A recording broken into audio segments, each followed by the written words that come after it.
When we're talking about hemostasis and thrombosis, it's all about how much thrombin and where is it, because it's got to go to the right place and you've got to make enough of it. And if you have hemophilia, you can't make enough of it. And we'll talk about why that is. Welcome to Ask the Expert, everybody. My name is Amy. I'm your host. And today we're going to chat about the big three. Factor VIII, Factor IX, and thrombin. Cue the cheering. There should be cheering. I'm hoping there's a sound effect that there's cheering. So much of this clotting process is dependent on Factor VIII and how it joins together with Factor IX to activate Factor X. And this process causes a burst of thrombin. And as we've heard before, thrombin is a big, big deal in the clotting process.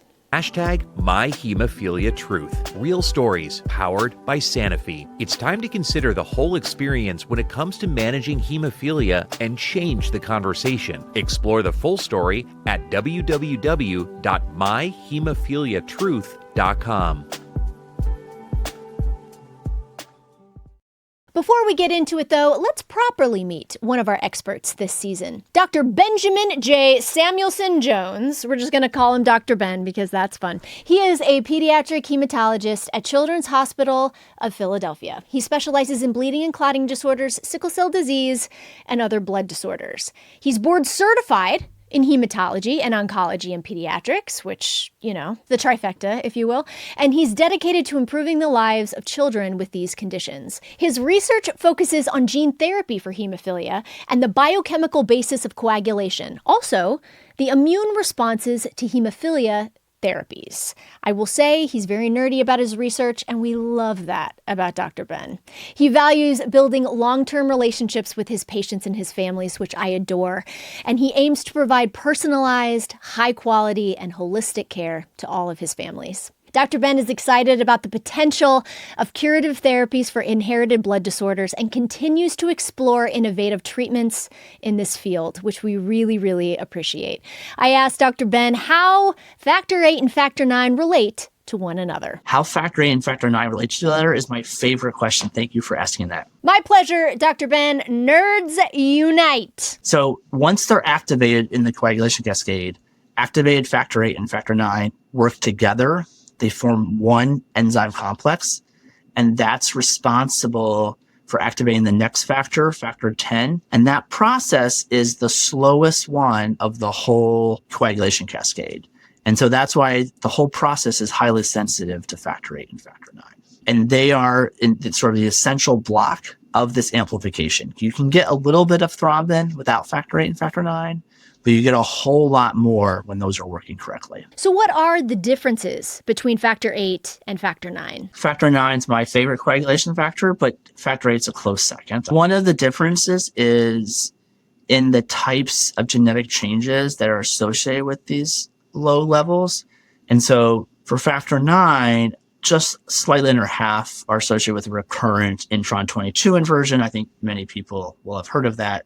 And you generally don't make any Factor VIII protein. So that's a large chunk of people with severe hemophilia A have the same type of mutation. In severe hemophilia B, it's more heterogeneous. About 50% of the type of mutations are single amino acid substitutions, but there's a whole bunch that go into it. So there's just more heterogeneity of what type of mutations occur in hemophilia B compared to hemophilia A that has some recurrent mutations that a lot of patients have. But you're 100% right. There are definitely going to be different ways to mess up Factor VIII. And just like I said, for Factor IX, if your Factor VIII doesn't bind Factor IX, it's not going to work. And if it doesn't bind Factor X, it's not going to work. There was just a very interesting presentation in the American Society of Hematology, I guess from your old HTC in Colorado, that found a patient that had very high Factor VIII levels and actually had thrombosis.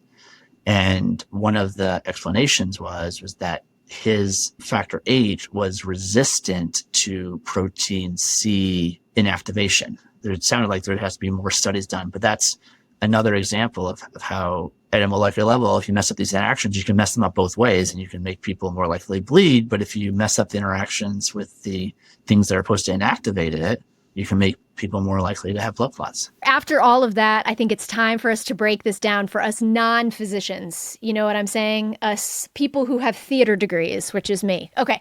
So, this simple version of how factor VIII and factor IX work together to form a blood clot is when you get injured, your body sends out a signal that activates factor IX.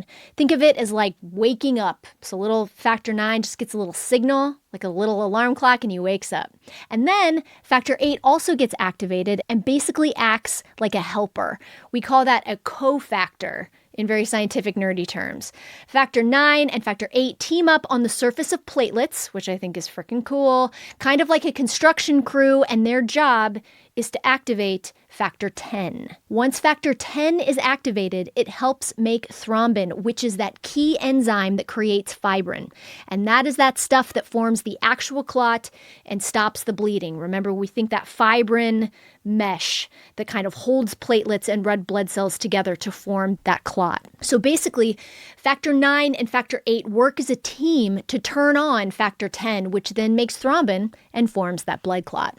Now, if you're missing factor VIII or have hemophilia A, or if you're missing factor IX, as we know, hemophilia B, this process doesn't work well. I know, spoiler alert. I know all of you are like, really? I can like feel it through the podcast. I can hear it. But of course, if you guys don't have factor VIII or factor IX, this process doesn't work well, and it's harder for your body to stop bleeding. Now, I know that von Willebrand factor works with factor VIII. So Dr. Ben, I'm going to bring you back in. How does that whole thing work? So the way von Willebrand factor and factor VIII work together is that the vast majority of factor VIII that's circulating in the blood is complex with von Willebrand. When you don't have von Willebrand, you clear your factor VIII out of the blood much faster. That's why some patients with von Willebrand deficiency also have low factor VIII. Their factor VIII works fine. It's just that the half-life of the factor VIII circulating in the blood is decreased. Von Willebrand also has many roles in the hemostatic system. And so one of those is to bring those platelets that help form that plug to the site of injury. And another way that the blood recognizes that it's not in the place it's supposed to be is von Willebrand recognizes part of the components that rest just outside blood vessels, collagen. And when it sees collagen, it sticks to it. And then once it's stuck to collagen, it grabs platelets with its other hand and pulls those together. And you can imagine that now you have von Willebrand pulling the plates together, but it also then delivers factor VIII to this site. And so it's another way that potentially the clotting is controlled and limited to the site of a blood vessel injury. You know, something that I think I've never really thought about is how thrombin actually activates factor VIII and factor IX. So if you don't have factor VIII or factor IX, you're deficient in one of those clotting factors. You don't make enough thrombin, and it's like that whole loop, it just like continually doesn't work. That's right? So if you don't have thrombin, you can't get that whole process going off. And it's responsible for activating factor VIII and indirectly factor IX and really making more of itself. And then we focused a little bit on the coagulation cascade within the hemostatic system, but there's a whole cellular component as well. And thrombin also gets your platelets working better. Okay, let's bring in Dr. Mark Redding for this one. Thrombin seems to have so many jobs. Tell us all that it does. Tell us about its jobs. Oh, geez. What does thrombin do? It does a whole bunch of things. I won't mention all of them, but I think the reason it's so important is twofold. Number one, thrombin is the thing that activates the last factor in that cascade. The last factor, factor one, actually, we don't call it factor one. It's fibrinogen. But fibrinogen, when it gets activated by thrombin or when it gets cleaved by thrombin, a certain part of it gets kind of split off. That's the stuff that precipitates out of solution and forms a solid mesh that is a clot.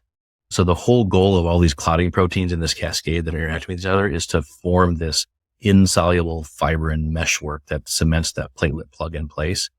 And thrombin is the last thing that has to happen before that happens. So I think that's partly why it's so important. The other thing that's really important about thrombin is it turns on a lot of other parts of the clotting system. So it activates several other clotting factors.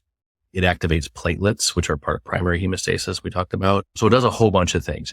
It also turns on some of the regulatory pathways, as it turns out. So it's got a very complex list of things that it does. That's why it's kind of at the center of the map. If you had a map of the clotting universe, thrombin would be like right at the center with lots of arrows going to and away from it, showing all the things that it does.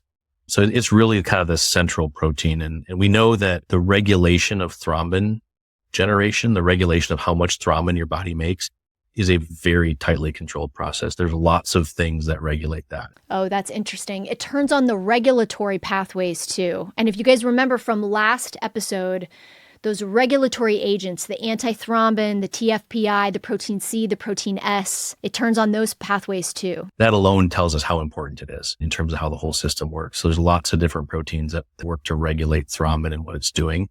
Even if you didn't know anything about thrombin, when it's getting that much attention by biology, you know it's a pretty important thing. So what is the most immediate job of thrombin, Dr. Pat? The most immediate job that thrombin has in the coagulation cascade is converting fibrinogen to fibrin. So it kind of cuts up fibrinogen into these more manageable chunks that then get chained together, and factor 13 comes in and does some magic too and makes what's called a stable fibrin clot. And so it's a fibrin clot that you need to really have healthy hemostasis. Without that function of fibrin being created and being added to the clot doesn't ever get solid enough to do what it's supposed to do. So that's sort of the most immediate job of thrombin. And the reason people bleed that have deficiencies, especially in 9 and 8, as badly as they do and as predictably as they do, is that one big job thrombin has is that it comes back and it can activate 5 to 5A, can activate 8 to 8A, and that's a big job that it does. And it can also go back and activate some factor 11.